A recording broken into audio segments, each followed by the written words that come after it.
to this week of Denim and Blazers. I'm here with Miss Queena Simmons. Hi. And as always, I'd like for you to introduce yourself. Well, hi. I am Queena Simmons. I am the owner of DivaStyle Hair in Humboldt, Texas. I am also known as Hair Diva Queena. I've been a business owner for about 25 to 30 years. I love my crafts. I love what I do. I love people. So hope everybody's having a great day.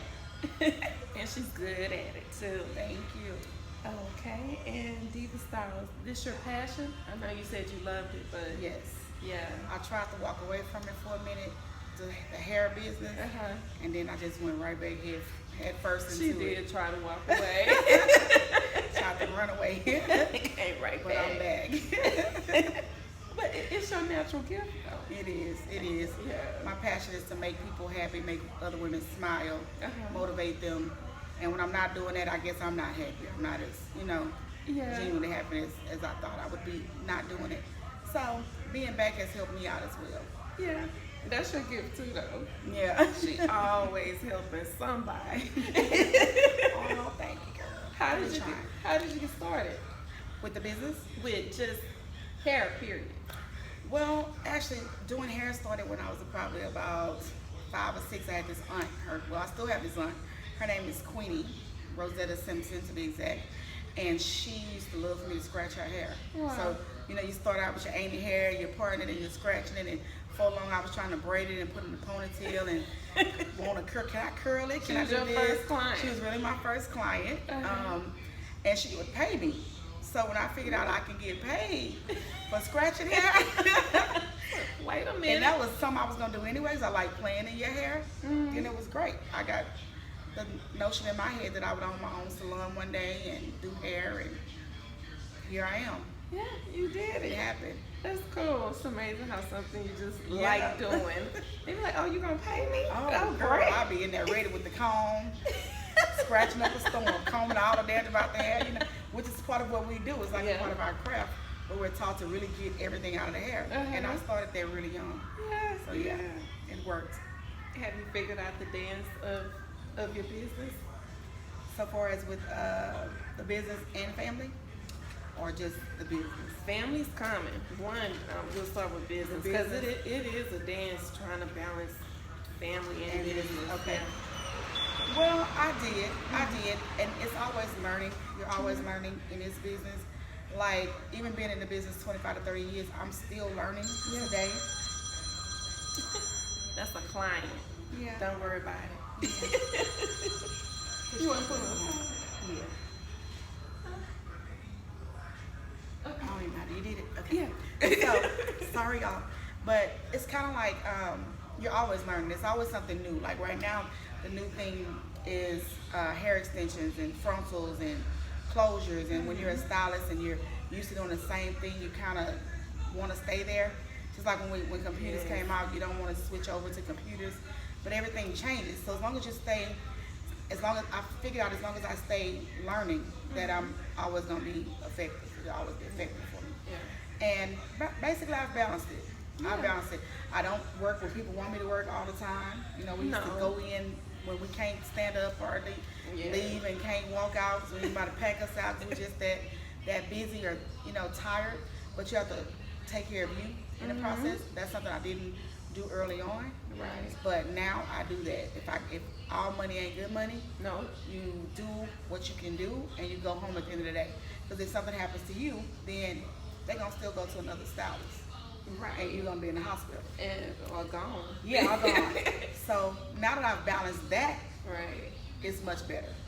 And they respect my time now. When you first start in the business, though, you hear other people say, "All money's not good money." Then you fighting trying to get a clientele, or either you're desperate because you need to make some money. So you try to change that, but then over time you do realize all money's not good money, and you have to pick your clients just like they pick you. That's right. Yeah, That's you right. have to pick your That's clients right. too. And I actually do not care if you are a very high-paying client. If you stress me out, if they stress me out when they come, I am good at firing a client. You fire. And then God sends me 5 more. Yes. On that same level.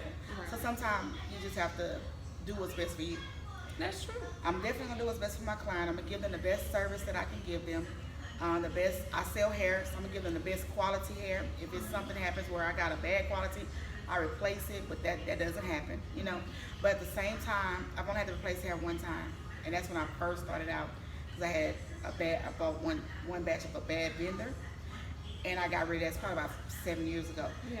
But now, and I still replaced it with a good vendor. You know, it's just kind of customer service, and I'm really big on customer service. Right. So That's part of that dance, figuring Right. out your vendors Right, and everything. right. It's part of it. Yeah. Do you deal with mommy guilt?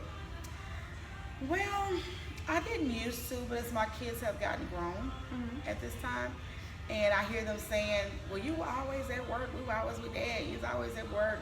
And stuff like that. But I remember going to work, coming home, cooking, going to the grocery store, at every game, every track meet. At one point, I kind of did, but no, I don't, because I mean, you got to do what you got to do to take care of your family. Yeah.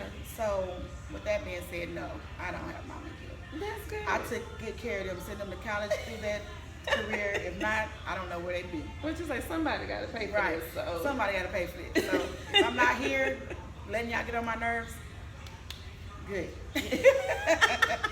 Let daddy do it. Let daddy do it. Yeah. What's your main mission with your business? Well, right now, in that I am now into hair extensions more than anything else, my main focus is there are a lot of people with cancer, alopecia, just hair diseases that as a stylist we can't fix. You know, people think that we're miracle workers. They come in. As Sean knows, she used to be a stylist now, you know, and it's like we carrying the weight of our own lives and of the client. So now what I do is I don't talk when my clients are talking the negative talk or about their lives. I'm positive, I'm motivating. That way it helps me and it helps them. So basically that's my focus, to help them while they're in my chair, to make them feel beautiful, to, you know, invincible, you know. I'm kind of feeling like a marriage counselor, a dating counselor, everything, you know. You are. Yeah, and that's my mission. I just want to make sure that when they leave here that it was a pleasant experience, Right. And that they're happy at the end of the day. Cool. At the end of the day. Yeah, you know, you do. You play all of that. Then you got to try to keep your own head right. You're right. And with picking your clients, I would find sometimes during my days in the salon, when you would be too positive, some people wouldn't come back, which was fine with me because I didn't like that vibe coming into my space. Right, you because know? it makes the vibe bad for everybody. And everybody in the salon feels it. That's the hard part. But it carries outside the salon. That goes anywhere. That negative vibe will just bring it down. It changes the atmosphere is my word. I always say that people with an attitude change the atmosphere. So instead of it being a pleasant atmosphere, it could be in your home, it could be at work, it could be at church. Those people bring down the atmosphere, and I just try to keep the atmosphere high. Yes. Even with interviewing stylists to work in my salon, that's discussed. Leave your problems outside the door. I don't want to. If you have a problem, you're gonna have it. It's coming in with you, but I don't want to know. We don't want to see it on your face. We don't want to, you know, just come in happy. Which comes with, for me, it comes with being prayed up.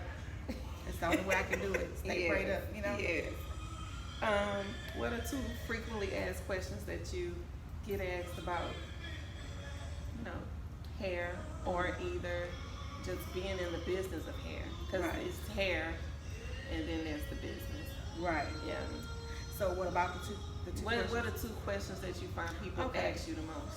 Well, one question that I know people ask me the most is, which let's say right now, I'm not answering. Well, where do you get your hair from?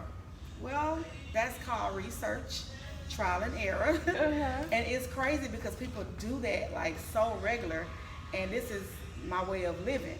So if I give you my source that I worked hard for, it's like going to college, paying for your degree, and then you give all of it to everybody that didn't get a degree and they get the same or better job than you get. Yeah. It's kind of what I feel like as a stylist. It's a secret recipe, right? So I might get this particular one from here, I might get this one from there, but I can't share that with them because that's sharing my recipe. It's like if you have a restaurant, you gotta prioritize. Yeah. I can't say the word right, but it's the way you run your business. Yeah, it's the way I do it.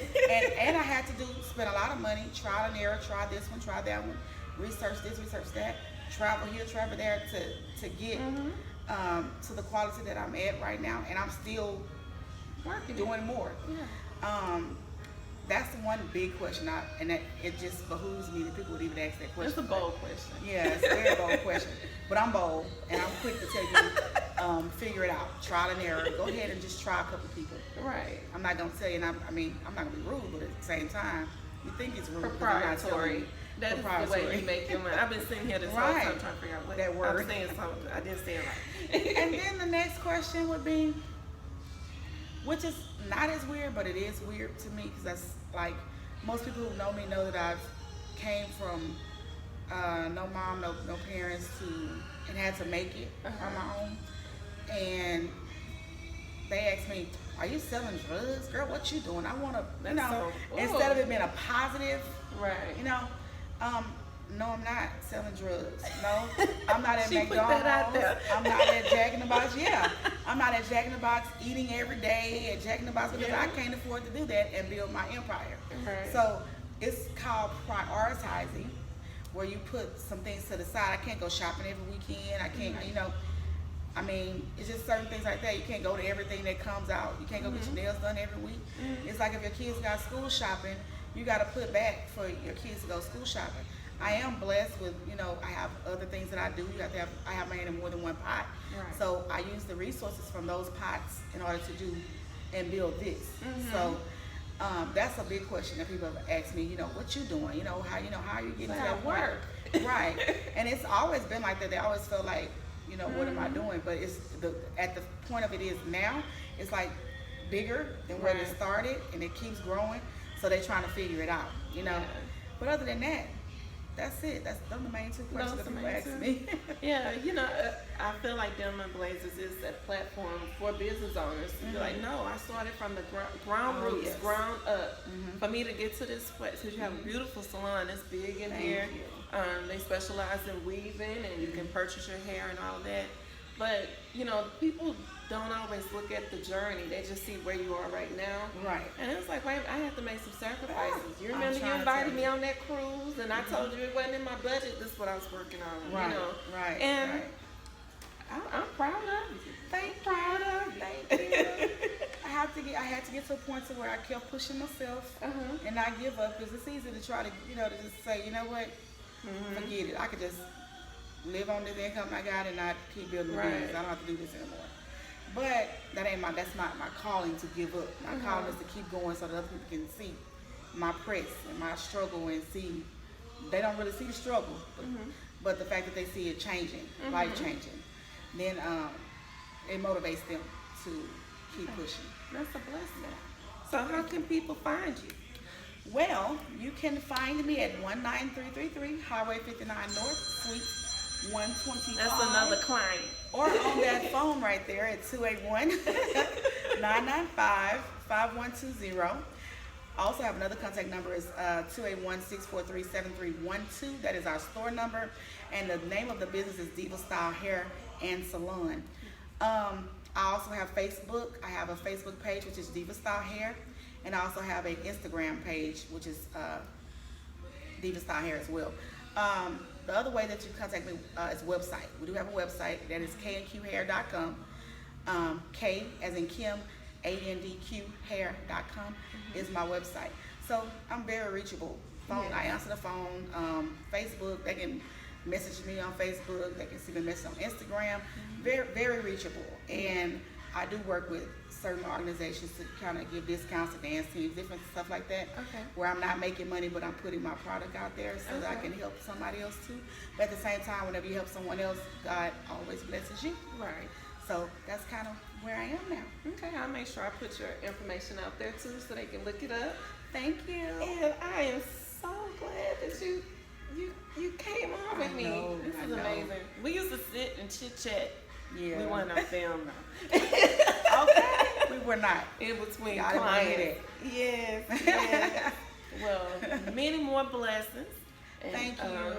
We'll be back. You too. Okay. Thanks.